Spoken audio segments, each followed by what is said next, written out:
Hello नमस्कार दोस्तों, मैं शुभम आपका स्वागत करता हूं आपके अपने channel GK GS with Shubham में। तो जैसा कि आप सभी लोग जानते हैं कि आज हम बात करेंगे राष्ट्रपति यानी कि प्रेसिडेंट की। तो प्रेसिडेंट संविधान के किस आर्टिकल से हैं, इनके क्या कार्य हैं, क्या इनकी शक्तियाँ हैं, इन तमाम बातों का हम आज अध्ययन इस टॉपिक में करेंगे। ठीक है, तो इससे पहले हम राष्ट्रपति के टॉपिक की तरफ चलें। हम चाहेंगे कि कुछ बुनियादी चीज़ों को हम जान लें, जैसे कि एक शब्द होता है लोकतंत्र। क्या होता है? लोकतंत्र। ठीक है, एक सेकेंड।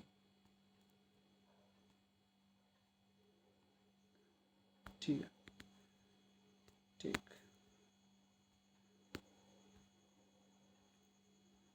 ठीक। एक शब्द होता है लोकतंत्र। क्या होता है? लोकतंत्र। लोकतंत्र के 4 स्तंभ होते हैं। नंबर 1 कार्यपालिका, नंबर 2 विधायिका, नंबर 3 न्यायपालिका, नंबर 4 प्रेस। जैसा कि हम आपको पहले बता चुके हैं कि प्रेस की स्वतंत्रता आर्टिकल नंबर 19(1)(a) में हमने मूल अधिकार वाले टॉपिक में आप लोगों को पढ़ाया है। ठीक है, आप चाहें तो उस लेक्चर को दोबारा देख सकते हैं। ठीक है, तो हमने आपको बताया था, ठीक है, प्रेस की स्वतंत्रता। और अब लोकतंत्र के 3 स्तंभ बचे हैं। जैसे पहला है कार्यपालिका, फिर विधायिका, न्यायपालिका। तो आज हम इस टॉपिक में कार्यपालिका की चर्चा करेंगे। ठीक है, तो देखिए कार्यपालिका, वो भी केंद्र की। किसकी? केंद्र की कार्यपालिका। तो चलिए, कार्यपालिका यानी कि केंद्र की, यानी कि संघ की। इसमें शामिल है राष्ट्रपति, उपराष्ट्रपति, प्रधानमंत्री, मंत्रिपरिषद और महान्यायवादी। ये केंद्र की कार्यपालिका में शामिल है। ठीक है, तो राष्ट्रपति की बात हम करते हैं। तो राष्ट्रपति अनुच्छेद 52 के तहत, किसके तहत? 52, आर्टिकल 52 के तहत है। अगर हम 52 में 11 जोड़ दें, इसमें कितने जोड़ दें? 11 जोड़ देंगे तो 63 हो जाता है। तो 63 पे उपराष्ट्रपति जी है, इसमें 11 जोड़ेंगे तो 74 हो जाएगा। और 74 पे कौन है? अपने प्रधानमंत्री जी हैं। और 74 से ही हमारी मंत्रिपरिषद है। ठीक है, और महान्यायवादी आर्टिकल 76 से। ये संघ की कार्यपालिका में शामिल है। तो आज हमारा चूंकि टॉपिक है, आज हमारा टॉपिक क्या है? राष्ट्रपति। ठीक है, तो हम बात करेंगे आज राष्ट्रपति पे। ठीक है, तो चलते, देर ना करते हुए चलते हैं अपने टॉपिक की तरफ। ठीक है, चलिए, तो हम आ गए हैं राष्ट्रपति यानी कि प्रेसिडेंट। ठीक है, तो चलिए, राष्ट्रपति यानी कि प्रेसिडेंट, भाग 5 में अनुच्छेद 52 में, जैसा कि हमने पहले आपको बताया था कि संविधान में 22 भाग हैं। कितने? 22। ठीक है, तो इसके भाग 5 में और आर्टिकल 52 में, ठीक है, राष्ट्रपति जी के बारे में बताया गया है। और इसमें कहा गया है राष्ट्रपति जी जो हैं, क्या है? राज्य के प्रमुख हैं और भारत का प्रथम नागरिक है। क्या? राज्य के प्रमुख कौन? राष्ट्रपति जी। राज्य का प्रमुख और भारत का प्रथम नागरिक है कौन? राष्ट्रपति। ठीक है, आगे बढ़ते हैं। ये आर्टिकल 52 हो गया। आर्टिकल 53 क्या कहता है? आर्टिकल 53 कहता है तीनों सेनाओं की सर्वोच्च शक्ति किस में निहित है? प्रेसिडेंट में निहित है, यानी कि राष्ट्रपति जी में निहित है। फिर बात करते हैं आर्टिकल 54 की। किसकी? आर्टिकल नंबर 54 की। तो इसमें निर्वाचन मंडल है। निर्वाचन मंडल क्या है? ठीक है, अभी इसको हम थोड़ा सा मिनिमाइज करेंगे और देखेंगे निर्वाचन मंडल क्या है। ठीक है, तो चलते हैं। निर्वाचन और मंडल, ये क्या है? निर्वाचन मंडल क्या है? देखिए, निर्वाचन मंडल है हमारे पास।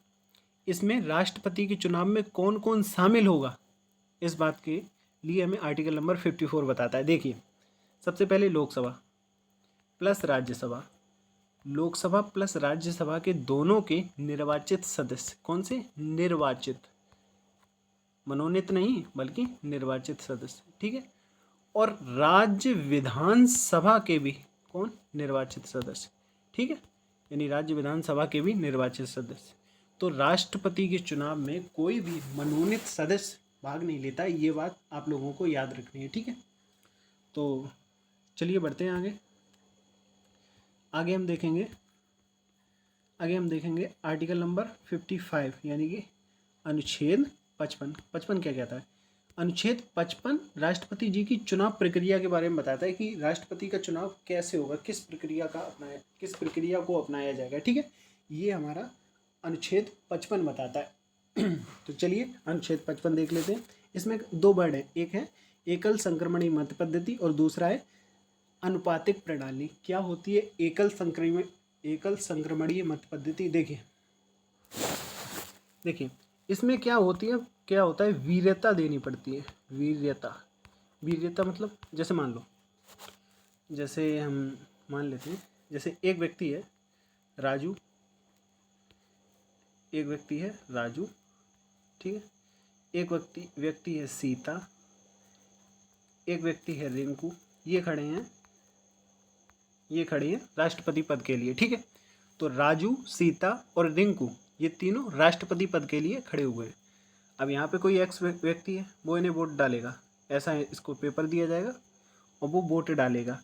तो उसको पहले वीर्यता देनी पड़ेगी, यानी कि वो पहले नंबर पे किसे देखना चाहता है, दूसरे नंबर पे किसे देखना चाहता है, ठीक है, और तीसरे नंबर पे वो किसे देखना चाहता है, इस बात की वीर्यता देनी पड़ेगी। यानी कि जैसे मान लो इसको एक्स को लगा कि मैं पहले नंबर को रिंकू को प्रेसिडेंट बनते देखना चाहता था, तो पहले 3 बार देगा, ठीक है। फिर दूसरे नंबर पे सीता को बनते देखना चाहेगा, और तीसरे नंबर पे अगर सीता भी ना बन पाए तो तीसरे नंबर पे वही राजू को बनते देखना चाहेगा। तो इस तरह से वीर्यता देनी पड़ती है। इसमें एक बात होती है, जैसे एक ही बार में अगर किसी को 50% प्लस 1 यानी आधे से अधिक अगर वोट मिल जाते हैं तो वो पहली बार में जीत जाता है, नहीं तो ये प्रक्रिया दोहराई जाती है। किसी दिन चर्चा करेंगे क्योंकि ये ज़्यादा लंबा टॉपिक हो जाएगा, तो इस बारे में हम ज़्यादा विस्तृत चर्चा नहीं कर सकते, तो इसलिए जो है ना हम इतना ही इसको रखेंगे। तो एक इसमें और पॉइंट है, उसका नाम है अनुपातिक प्रणाली। ये क्या होती है? देखिए अनुपातिक प्रणाली क्या होती है, इसको और देख लीजिए, एक सेकेंड जी। अनुपातिक प्रणाली, इसमें क्या होता है, अनुपातिक प्रणाली में इसमें न्यूनतम कोष रखा जाता है। न्यूनतम कोष रखा जाता है। न्यूनतम कोष का क्या मतलब होता है? न्यूनतम कोष का मतलब होता है जैसे किसी भी व्यक्ति को, मैंने अभी बताया 50% और प्लस 1 यानी इतने वोट उसको मिल जाते हैं तो वो व्यक्ति जो है विजयी हो जाता है पहली बार में, ठीक है। तो अनुपातिक प्रणाली इस न्यूनतम कोष के बारे में, ठीक है। तो चलिए आगे बढ़ते हैं। आगे है आर्टिकल नंबर 56। आर्टिकल नंबर 56 क्या कहता है? देखिए आर्टिकल नंबर 56 यानी कि आर्टिकल नंबर 56 कहता है कार्यकाल व पदावधि यानी कि इनका टर्नओवर कितना होगा, यानी कि इनका ये जो पद पर बैठेंगे वो कितने समय के लिए बैठेंगे, इसके लिए आर्टिकल नंबर 56 हमें बताता है। देखिए मेनली जो इनका पद होता है वो मेनली 5 वर्ष के लिए होता है। कितने? 5 वर्ष के लिए। लेकिन पहले भी इनको हटाया जा सकता है, जैसे ये अपने इससे पहले त्यागपत्र दे दे, ठीक है। क्या दे दे? त्यागपत्र समझते हो? हाँ, वही त्यागपत्र दे दें किसको? वाइस प्रेसिडेंट को, ठीक है। और या फिर इन्हें महाभियोग अभी बात करेंगे महाभियोग के द्वारा इन्हें हटा दिया जाए तो ये 5 साल से पहले भी अपने पद को छोड़ देते हैं, ठीक है। तो ये हमारा है आर्टिकल नंबर 56, ठीक है। ठीक, बात करते हैं आर्टिकल नंबर 58 की। आर्टिकल नंबर 58 प्रेसिडेंट बनने की योग्यता बताता है। क्या बताता है? योग्यता बताता है। इसमें क्या है? देखिए नंबर 1, वह 35 वर्ष की आयु पूर्ण कर चुका हो, ठीक है। कितने की? 35 वर्ष की आयु वह पूर्ण कर चुका हो। नंबर 2 कहता है कि लोकसभा का सदस्य बनने की योग्यता रखता हो। कौन? प्रेसिडेंट। जो प्रेसिडेंट पद का उम्मीदवार है वो लोकसभा सदस्य बनने की योग्यता रखता हो। और फिर कहता है कि जो राष्ट्रपति पद का उम्मीदवार है वह विकृत चित्त का, यानी कि पागल व दिवालिया ना होना चाहिए, ठीक है। पागल या दिवालिया ना हो, ठीक है। ये आर्टिकल नंबर 58 में इसकी कुछ योग्यताएं बताई गई हैं, ठीक है। बात करते हैं अगला, एक सेकेंड जी। तो चलिए बात करते हैं अगला कहता है आर्टिकल नंबर 60। आर्टिकल नंबर 60 यानी कि अनुच्छेद 60 कहता है कि जो प्रेसिडेंट हैं उनको शपथ कौन दिलाएगा, कौन प्रेसिडेंट सर को शपथ दिलाएगा। तो इस बारे में हमें आर्टिकल नंबर 60 आर्टिकल नंबर यानी कि 60 बताता है। क्या बताता है? शपथ ग्रहण कौन कराएगा। तो इनको शपथ ग्रहण कराते हैं प्रेसिडेंट को CJI यानी कि chief justice of India. Bharat के जो मुख्य न्यायाधीश होते हैं वो प्रेसिडेंट सर को क्या दिलाते हैं? शपथ दिलाते हैं, ठीक है। क्या दिलाते हैं? शपथ दिलाते हैं बच्चा, ठीक है। फिर आगे चलते हैं, आगे देखते हैं। आगे अगर मान लो CGI यानी चीफ जस्टिस ऑफ इंडिया ना हो, यानी कि भारत के मुख्य न्यायाधीश ना हो, तो सुप्रीम कोर्ट का जो भी मोस्ट सीनियर जज है वो प्रेसिडेंट सर को, कौन, मोस्ट सीनियर जज जो है वो प्रेसिडेंट सर को शपथ दिलाएगा, ठीक है। ये आर्टिकल नंबर 60 हमें बताता है, ठीक है। तो आगे चलते हैं बिना देर किए हुए, ठीक है। आगे देख लेते हैं आर्टिकल नंबर 61, ठीक है। ये इंपॉर्टेंट आर्टिकल है। तो आर्टिकल नंबर 61 की हम बात करते हैं। इसमें क्या बताया गया है, देखिए आर्टिकल नंबर 61 यानी कि अनुच्छेद 61 कहता है महाभियोग। महाभियोग जैसा कि मैंने अभी बताया था, तो महाभियोग में कहा जाता है कि जो प्रेसिडेंट को हटाया जाता है तो इसके लिए महाभियोग की प्रक्रिया अपनाई जाती है। तो ये महाभियोग की प्रक्रिया क्या है, देखिए जैसे मान लो मोटा मोटा समझ लो आप, ये रहा लोकसभा, ये रही राज्यसभा, ठीक है, दोनों है, लोकसभा भी है राज्यसभा भी है।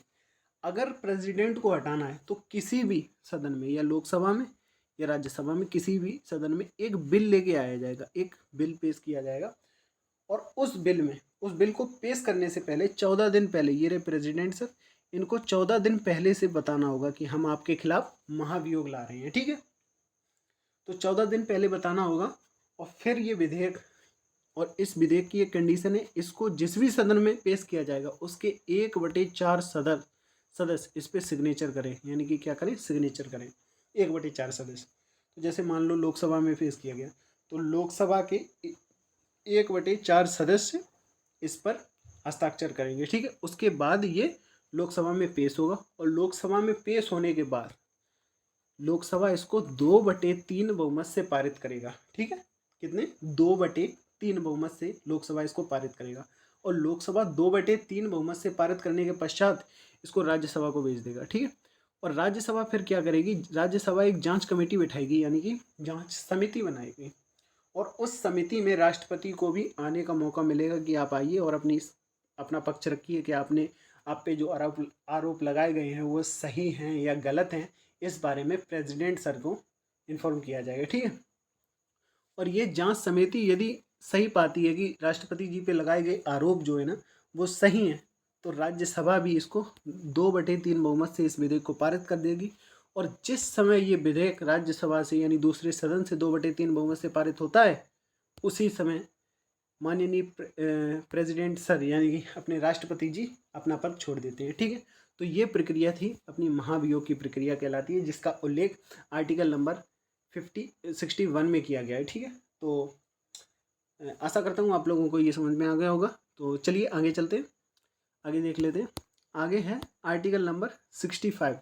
आर्टिकल नंबर 65 क्या कहता है, अनुच्छेद 65 कहता है वाइस प्रेसिडेंट का एज ए राष्ट्रपति यानी एज ए प्रेसिडेंट काम करना। देखिए क्या होता है, जैसे प्रेसिडेंट सर मान लो अनुपस्थित हैं, क्या है, अनुपस्थित हैं, ठीक है, या मान लो उनका स्थान रिक्त है यानी वो नहीं है अभी, तो क्या होता है, तो इन कंडीशन में वाइस प्रेसिडेंट जो अपने राज्यसभा का पद है, सभापति भी होता है, वो वाइस प्रेसिडेंट अपने प्रेसिडेंट सर के कार्यों का निर्वहन करेगा, यानी कि उनका पद संभालेगा। तो ये आर्टिकल नंबर 65 कहता है, क्या कहता है, आर्टिकल नंबर 65, ठीक है बच्चा।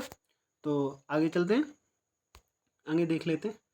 आगे है आर्टिकल नंबर 72 यानी कि अनुच्छेद 52। ये क्या कहता है, देखिए ये अच्छा आर्टिकल है, इंपॉर्टेंट है। अनुच्छेद 72 यानी कि 72 कहता है क्षमादान की शक्ति, राष्ट्रपति के पास क्षमादान की शक्ति है। ये क्षमादान की शक्ति क्या होती है, जैसे ठीक है, देखिए एक होती है डिस्ट्रिक्ट कोर्ट, ठीक है, इससे ऊपर होती है हाई कोर्ट, ठीक है, जैसा कि आप लोग जानते हैं, और इससे भी ऊपर होती है वो होती है सुप्रीम कोर्ट, ठीक है, सुप्रीम कोर्ट। आप जैसे आपके खिलाफ किसी ने केस दायर किया और आपको डिस्ट्रिक्ट कोर्ट ने यानी मुलजिम साबित कर दिया, फिर आप गए हाई कोर्ट में, उसने भी आपको अपराधी साबित कर दिया, फिर आप गए सुप्रीम कोर्ट में। सुप्रीम कोर्ट अपील का लास्ट न्यायालय यानी कि अंतिम न्यायालय सुप्रीम कोर्ट है, ठीक है, जैसा कि मैंने आपको मूल अधिकार वाले टॉपिक में बताया भी था। और जिन लोगों ने ये मूल अधिकार वाला टॉपिक ना देखा हो वो पहले जाके मूल अधिकार वाला और एक DPSP वाला, ये 2 टॉपिक मैंने कंप्लीट किए हैं। हालांकि उसमें कुछ इश्यूज़ हो गया था, लेकिन फिर भी आप लोग उसको देख लीजिए और आपको बेहतर ढंग से वो चीज़ें सारी समझ में आएंगी। ठीक है, तो क्या होता है कि जैसे सुप्रीम कोर्ट ने भी आपको क्या दिया कि आपको सज़ा दे दी। ठीक है, सुप्रीम कोर्ट ने भी आपको सज़ा दे दी, तो आपके पास एक ऑप्शन होता है कि आप प्रेसिडेंट सर के यानी कि राष्ट्रपति के पास जा सकते हैं और उनके पास जाकर अपनी इंसाफ की गुहार लगा सकते हैं, मदद मांग सकते हैं कि आपने ये जुर्म किया, किस कंडीशन में। हालांकि सुप्रीम कोर्ट सारे पक्ष देखकर ही आपको सज़ा देता है, लेकिन फिर भी यदि आप राष्ट्रपति जी को कन्विंस कर पाए हैं और राष्ट्रपति जी को लगा कि आपको जो सज़ा मिली है वो ज़्यादा कठोर है या कठिन है, तो राष्ट्रपति जी के पास कुछ शक्तियाँ होती हैं, कुछ पावर होती हैं, जैसे क्षमादान करने की शक्ति। क्या होती है, एक सेकंड, इसको हम पहले मिटा लें फिर बताते हैं। ठीक है, तो नंबर 1, राष्ट्रपति के पास शक्ति होती है क्षमादान की शक्ति। क्षमादान की मतलब आपने जो भी कर्म यानी जो भी काम किया, आपके ऊपर जो भी, जैसे मान लो आपको कुछ भी यानी कि फांसी तक ही क्यों न दे दी गई हो, यानी कि ठीक है, आपको कितनी भी बड़ी जेल की सज़ा दे दी हो, राष्ट्रपति जी आपको चाहें तो क्षमा कर सकते हैं। क्षमा मतलब सब खत्म, सब खत्म। ठीक है, सब खत्म, इसके बाद कुछ नहीं बचेगा, यानी कि आप पे कोई केस नहीं, आप जाइए सीधे घर पे आराम से बैठिए जाके। ठीक है, तो ये राष्ट्रपति जी क्षमा कर सकते हैं। ठीक है, और एक होता है लघुकरण। लघुकरण में क्या करते हैं, देखिए, एक होता है लघुकरण। लघुकरण में क्या करते हैं, इसमें दंड के स्वरूप को बदल कर, इसमें क्या करते हैं, दंड के स्वरूप को मतलब कैसे, जैसे मान लो किसी व्यक्ति को मृत्यु दंड दिया गया। क्या दिया गया, मृत्यु दंड दिया गया। ठीक है, और उस व्यक्ति को जब मृत्यु दंड दिया गया है, आपने राष्ट्रपति के पास गुहार लगाई, राष्ट्रपति जी आपकी मृत्यु दंड को कठोर कारावास में, किसमें, कठोर कारावास में यानी कि उम्र कैद में बदल सकते हैं। ठीक है, कारावास में आपकी सज़ा को बदल दी, तो ये लघुकरण कर दिया राष्ट्रपति जी ने आपकी सज़ा का। ठीक है, तो ये था लघुकरण। ठीक है, ये था लघुकरण। अब हम बात करते हैं परिहार की। तो परिहार क्या होता है, देखिए परिहार क्या होता है बात करते हैं परिहार की। परिहार होता है कि दंड के स्वरूप को बदले बिना, यानी कि स्वरूप यानी कि जैसी सजा है वैसी, स्वरूप को बदले बिना आपकी सज़ा को कम कर देना। जैसे मान लो किसी को 2 साल सजा है, कठोर कारावास है, और उसकी सज़ा को 1 साल कम कर देना, 1 साल कर देना, तो ये जो है ना, ये परिहार कहलाता है। ठीक है, ये क्या कहलाता है, ये परिहार कहलाता है। ठीक है बच्चा, आगे बढ़ते हैं आगे है विराम। आगे है विराम। विराम क्या है, देखिए, दंड को विशेष परिस्थितियों में कम करना, ये विराम कहलाता है। जैसे कोई स्त्री है, क्या है, कोई स्त्री है, कोई लेडीज़ है, और वो गर्भावस्था में है, तो सरकार क्या करती है, यानी प्रेसिडेंट सर क्या कर सकते हैं, उसकी स्थिति को देखते हुए उसकी सज़ा को कम कर सकते हैं। मान लो उसको 6 महीने को तो कम कर दें। ठीक है, ये उसकी सज़ा को कम कर सकते हैं। ठीक है जी, ठीक है, तो उसकी सज़ा को कम कर सकते हैं, ये विराम कहलाता है। यानी कि 6 महीने की सज़ा थी, उसकी सज़ा को कम कर दी, 2 महीने की कर दी, 3 महीने की कर दी, ये प्रेसिडेंट के ऊपर डिसाइड करता है। ठीक है, तो अगला देख लेते हैं। अगला है प्रविलंबन। प्रविलंबन में क्या करते हैं राष्ट्रपति जी, प्रविलंबन में दंड पर अस्थायी रोक लगा सकते हैं, यानी कि दंड पर रोक लगा सकते हैं। ठीक है, ये कुछ प्रेसिडेंट के पास आर्टिकल नंबर 72 यानी कि अनुच्छेद 72 के तहत कुछ शक्तियाँ प्राप्त होती हैं। ठीक है, अगला आर्टिकल देखते हैं। अगला आर्टिकल है आर्टिकल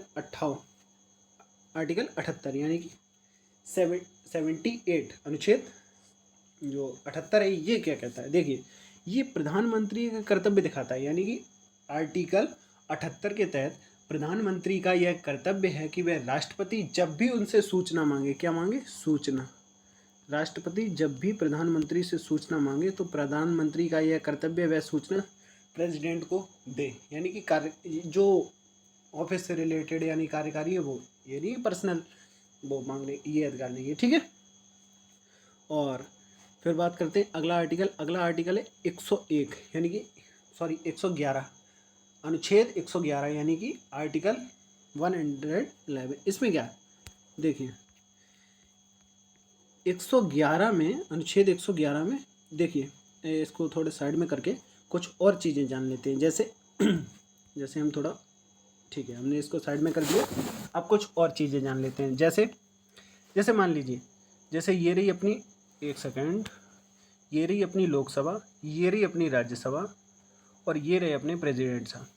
जैसे कोई बिल बना, पहले लोकसभा में गया, पास हो गया, फिर अपना राज्यसभा में गया, पास हो गया, और फिर वो आएगा प्रेसिडेंट के पास।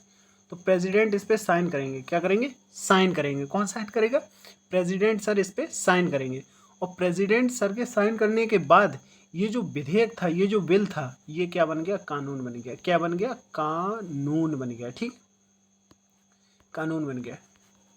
अब प्रेसिडेंट सर के पास साइन करने के लिए जब आता है, तो अनुच्छेद 11 के तहत जब विधेयक, अनुच्छेद 11 के तहत जब भी कोई विधेयक प्रेसिडेंट के पास आता है, तो प्रेसिडेंट के पास यानी कि राष्ट्रपति जी के पास 3 ऑप्शन होते हैं। क्या? 3 ऑप्शन होते हैं। 1 2 3, 1 2 और 3, 3 ऑप्शन होते हैं।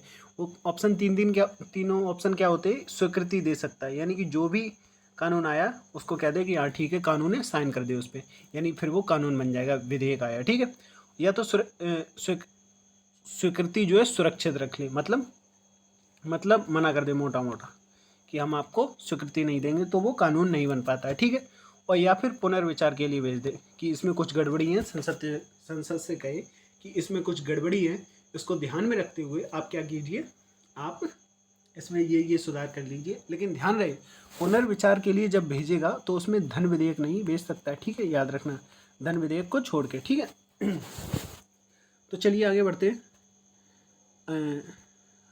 ठीक है, आगे हम देख लेते हैं। आगे है इसकी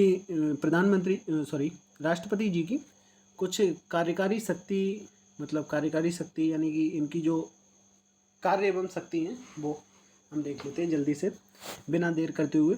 तो राष्ट्रपति जी की कार्य एवं शक्तियाँ क्या हैं? कार्यकारी शक्ति। कार्यकारी शक्ति क्या है? देखिए, इसको हम पहले साइड में कर ले, फिर इस पर विस्तृत चर्चा करेंगे। ठीक है, कार्यकारी शक्तियों में क्या है? एक सेकंड, कहाँ चला गया भाई? ठीक जी, तो कार्यकारी शक्तियों में क्या है? देखिए, कार्यकारी शक्तियों में जैसे आप जानते हैं पीएम, मिनिस्टर, महान्यायवादी, जिसका उल्लेख आर्टिकल 76 में हमने पढ़ा था। ठीक है, महान्यायवादी, और वित्त आयोग। क्या? वित्त आयोग। ठीक है, और इलेक्शन कमीशन, इन सब की जो नियुक्ति है ये कौन करता है? ये अपना राष्ट्रपति जी करते हैं। तो ये इनकी कार्यकारी शक्तियों में आता है। ठीक है, किनकी? राष्ट्रपति जी की कार्यकारी शक्तियों में आता है। बात करते हैं इनकी विधायी शक्तियों की। देखिए, विधायी शक्ति मतलब कानून बनाने के इनके पास क्या क्या, तो अभी जैसे मैंने आपको एक आर्टिकल बताया था, आर्टिकल नंबर 111। ठीक है, वो आपको बताया था विधायी शक्ति के बारे में। एक है आर्टिकल नंबर 123 आर्टिकल नंबर 123 में क्या है? देखिए, आर्टिकल नंबर 123 में जैसे मान लीजिए संसद सत्र ना चल रहा हो, संसद सत्र ना चल रहा हो मतलब संसद की छुट्टी हो। ठीक है, मान लो जब संसद की छुट्टी हो तो अब कानून बनाने की जरूरत पड़ गई, यानी इमरजेंसी कानून बनाना है। तो क्या करेगी? आर्टिकल नंबर, संविधान में आर्टिकल नंबर 123 के तहत राष्ट्रपति जी को ये अधिकार दिया गया है कि वे अध्यादेश जारी कर सकते हैं। क्या? अध्यादेश जारी कर सकते हैं, यानी कि ऑर्डिनेंस जारी कर सकते हैं। इसमें क्या होता है, यानी कि कोई पेपर लाए, उस पर कानून बनाया और उसको राष्ट्रपति जी ने अपने सिग्नेचर कर दिए, वो कानून बन गया। ठीक है, क्या बन गया? कानून बन गया। हालांकि इसको आगे संसद से पास कराना पड़ेगा, लेकिन फिलहाल का काम चल गया, ये मान के चलो। ठीक है, तो ये कानून जो है वो संसद के तुल्य ही माना जाता है। ठीक है, फिर आगे बढ़ते हैं। आगे इनकी वित्तीय शक्तियाँ क्या है? देखिए, वित्तीय शक्तियाँ जैसे आर्टिकल नंबर 112, आर्टिकल नंबर 112 में कहा गया है कि इसमें बजट है। बजट मतलब वित्तीय वार्षिक विवरण। बजट शब्द का उल्लेख नहीं है अपने संविधान में। ठीक है, वित्तीय वार्षिक विवरण। ठीक है, वित्तीय वार्षिक विवरण। तो इसमें क्या है, अनुच्छेद 112 में ये कहा गया है कि राष्ट्रपति प्रत्येक वर्ष बजट यानी वित्तीय वार्षिक विवरण संसद के समक्ष पेश करेगा। तो अनुच्छेद 112 के तहत। ठीक है, तो ये राष्ट्रपति के नाम पर ही पेश होता है, लेकिन जो पेश करती हैं ये अपने फाइनेंस मिनिस्टर जो होते हैं, जो वर्तमान में अपनी निर्मला सीतारमण जी हैं, वो इसको पेश करती हैं। ठीक है, वो इसको पेश करती हैं। तो आगे चलते हैं, आगे देख लेते हैं। आगे हमें न्यायिक शक्ति, यानी कि इनकी न्यायिक शक्ति। न्यायिक शक्ति क्या है, जैसे अभी हमने देखा आर्टिकल नंबर 72 में क्षमादान की शक्ति है, ठीक है, क्षमादान की। और एक आर्टिकल है आर्टिकल नंबर 143, इसमें क्या इसमें क्या है, आर्टिकल नंबर 143 में 143 में आर्टिकल नंबर 143 में राष्ट्रपति जी सुप्रीम कोर्ट से सलाह मांग सकते हैं। क्या मांग सकते हैं, सलाह मांग सकते हैं। तो ये इनकी न्यायिक शक्ति है। और अपने जज की जो नियुक्ति है, जज, ठीक है, अपने जो सुप्रीम कोर्ट के और हाई कोर्ट के जो जज नियुक्त करते हैं वो भी इनकी न्यायिक शक्तियों में आता है, ठीक है, क्योंकि वो जो जज होते हैं वो आप जानते हैं कि न्याय का सब जो बेड़ा उठाए हुए हैं वो अपने जज साहब ही तो अकेले उठाए हुए हैं, ठीक है। तो चलिए आगे देख लेते हैं। आगे हमने देख ली, अभी न्यायिक शक्तियाँ देख ली, आर्टिकल नंबर 72 देख लिया और आर्टिकल नंबर 143 देख ही लिया, ठीक है, यानी सलाह मांगने की जो शक्ति है सुप्रीम कोर्ट से, क्या, सलाह, ठीक है, सलाह मांग सकती। और फिर अब हम देखते हैं कूटनीतिक शक्ति। कूटनीतिक, देखिए जो भी संधि समझौते होते हैं ना विदेशों से, क्या संधि हुई, समझौते हुए, वो सारे राष्ट्रपति जी के नाम पर ही होते हैं, ठीक है, राष्ट्रपति जी के नाम पे हो। और जो भी राजदूत भेजे जाते हैं, कौन राजदूत जो भेजे जाते हैं वो भी राष्ट्रपति जी द्वारा भेजे जाते हैं। तो ये उनकी कूटनीतिक शक्ति है। कौन सी शक्ति है, कूटनीतिक शक्ति है बेटा, ठीक है। तो ये आपको समझ में आगे बढ़ते हैं, आगे देखते हैं। आगे है सैन्य शक्ति। सैन्य शक्ति जैसे अभी मैंने आपको पढ़ाया था अनुच्छेद 53 यानी 53, इसमें क्या किया गया, तीनों सेनाओं का जो सर्वोच्च अधिकारी है, यानी तीनों सेनाओं की जो सर्वोच्च शक्ति है वो किस में नियत है, वो अपने प्रेसिडेंट सर के पास नियत है, ठीक है। तो ये इनकी सैन्य शक्तियाँ हैं, ठीक है। और फिर बात करते हैं हम अगली, जैसे युद्ध आदि की घोषणा, युद्ध की घोषणा और युद्ध की समाप्ति जो है ना अपने राष्ट्रपति जी करते हैं, और हालांकि वो संसद की सलाह पर करते हैं, यानी कि मंत्रिपरिषद की सलाह पर करते हैं, ठीक है।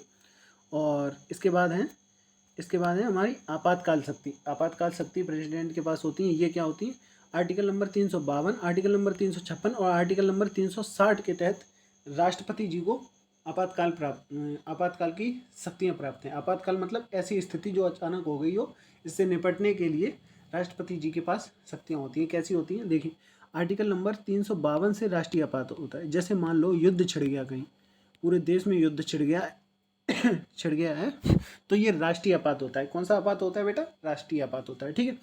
और इसके तहत पूरे देश को जिससे प्रभाव हो, ठीक है, आर्टिकल नंबर 352 के तहत। वहीं आर्टिकल नंबर 356 के तहत क्या होता है, आर्टिकल नंबर 356 के तहत होता है राज्यीय आपात। कौन सा आपात, राज्यीय आपात, ठीक है, आर्टिकल नंबर 356 के तहत। जैसे मान लो क्या होता है, जैसे मान लो एक सेकंड, ठीक है, जैसे मान लो यूपी है, ये अपना एक राज्य है यूपी, और यूपी में क्या है, सीएम जो है, यूपी में सीएम जो है वो सरकार नहीं चला पा रहे सही से, तो गवर्नर जो होगा, गवर्नर क्या करेगा, प्रेसिडेंट सर से कहेगा कि प्रेसिडेंट सर, यहाँ पे सीएम सर सही काम नहीं कर पा रहे हैं, आप यहाँ पर आइए और राष्ट्रपति शासन यानी कि राज्य शासन जो है वो लगा दीजिए आर्टिकल नंबर 356 के तहत। और आर्टिकल नंबर 356 के तहत राज्य आपातकाल लग जाएगा और सारे अधिकार जो सीएम के पास थे वो अब किसके पास पहुंच जाएंगे, राष्ट्रपति के पास पहुंच जाएंगे, ठीक है,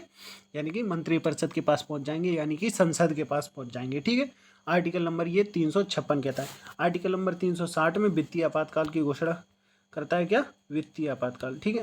वित्तीय आपातकाल अभी तक अपने देश में नहीं लगा है, ठीक है, याद रखना, क्या, वित्तीय आपातकाल नहीं लगा है। हालांकि राष्ट्रीय आपातकाल भी लग चुका है और राज्य आपातकाल भी लग चुका है। तो ये थे राष्ट्रपति जी की अपनी कार्यकारी शक्तियाँ, यानी कि शक्तियाँ एवं कार्य, ठीक है, कार्य एवं शक्तियाँ प्रेसिडेंट सर की। तो इस टॉपिक में हमने आपको एक बार रिवाइज करा देते हैं, इसमें हमने क्या क्या देखा। इस टॉपिक में हमने देखा अपनी शुरुआत में लोकतंत्र क्या है, इसके 4 स्तंभ हमने देखे, जिसमें था कार्यपालिका, विधायिका, न्यायपालिका और प्रेस हम पहले ही देख चुके हैं। कार्यपालिका का अभी वर्णन किया, अभी हमने राष्ट्रपति को कंप्लीट किया। अगला लेक्चर हमारा उपराष्ट्रपति का होगा, इससे अगला फिर प्रधानमंत्री, फिर हम मंत्रिपरिषद कंप्लीट करेंगे और फिर इसके बाद महान्यायवादी पर आएंगे, ठीक है। और ऐसे ही हम और अपना विधायिका कंप्लीट करेंगे, फिर हम न्यायपालिका को कंप्लीट करेंगे और प्रेस हम पहले ही कंप्लीट कर चुके हैं, ठीक है। तो ऐसा हमारे आने वाले लेक्चर डिजाइन रहेंगे, ठीक है। तो ठीक है। और फिर हमने इसके बाद हमने देखा आर्टिकल नंबर 52 में राष्ट्रपति जी का उल्लेख है, जो कि भाग 5 के अंतर्गत है। भाग 5 में आर्टिकल नंबर 52 में राष्ट्रपति का उल्लेख मिलता है। राज्य का प्रमुख है, भारत का प्रथम नागरिक कौन है? राष्ट्रपति जी है, ठीक है।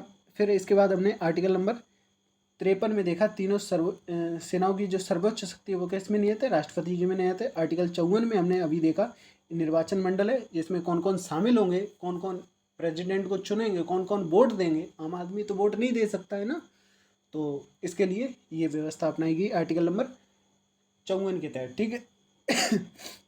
ठीक है, सॉरी। इसके बाद अनुच्छेद 55 में चुनावी प्रक्रिया बताई गई है। उसके बाद हम बात करते हैं अनुच्छेद 56 की। इसमें कार्यकाल बताया गया, ठीक है, कितने साल वो प्रेसिडेंट पद पर रहेंगे। इसके बाद 58 में हमने योग्यताएं देखी, ठीक है, क्या क्या योग्यताएं थी। उसके बाद आर्टिकल नंबर 60 पर हमने इनकी शपथ देखी। 60 पर हमने क्या देखी? शपथ देखी, ठीक है। फिर हम आगे बढ़े और आगे बढ़ने के बाद हमने आर्टिकल नंबर 61 पर महाभियोग देखा। आर्टिकल नंबर 61 पर क्या देखा बेटा? महाभियोग देखा, ठीक है, महाभियोग देखा। और महाभियोग को देखने के बाद फिर हम बढ़े आर्टिकल नंबर, फिर हमने 65 में देखा कि वाइस प्रेसिडेंट का एज प्रेसिडेंट काम करना है, ठीक है। और फिर हमने आर्टिकल नंबर फिर हमने देखा 72, जिसमें क्षमादान की शक्ति प्रेसिडेंट की हमने देखी सारी। और इसके बाद इसके बाद फिर हमने आर्टिकल नंबर 78 देखा, जिसमें प्रधानमंत्री के कार्य थे। उसके बाद आर्टिकल नंबर हमने 111 देखा, ठीक है, विधायकों पर सहमति थी। उसके बाद हमने इनकी कार्यकारी शक्तियाँ देखी, मतलब कार्य एवं शक्तियाँ देखी, जिसमें हमने देखा कार्यकारी शक्ति, विधायी शक्ति, वित्तीय शक्ति, न्यायिक शक्ति, कूटनीतिक शक्ति। और फिर इसके बाद हमने देखी सैन्य शक्ति। कौन सी? सैन्य शक्ति, आपातकाल शक्ति। तो इस तरह से हमारा लेक्चर कंप्लीट होगा। और इस लेक्चर में फ़िलहाल इतना ही। अगली मुलाकात करेंगे अगली वीडियो में। और अगर वीडियो अच्छी लगी हो तो लाइक करें, कमेंट करें, शेयर करें और चैनल को सब्सक्राइब भी करें। आप लोग हमें ये भी बता सकते हैं कि आपको किस टॉपिक में दिक्कत हो रही है, तो उसी टॉपिक का मैं आपको वीडियो प्रोवाइड करा दूँगा, ठीक है।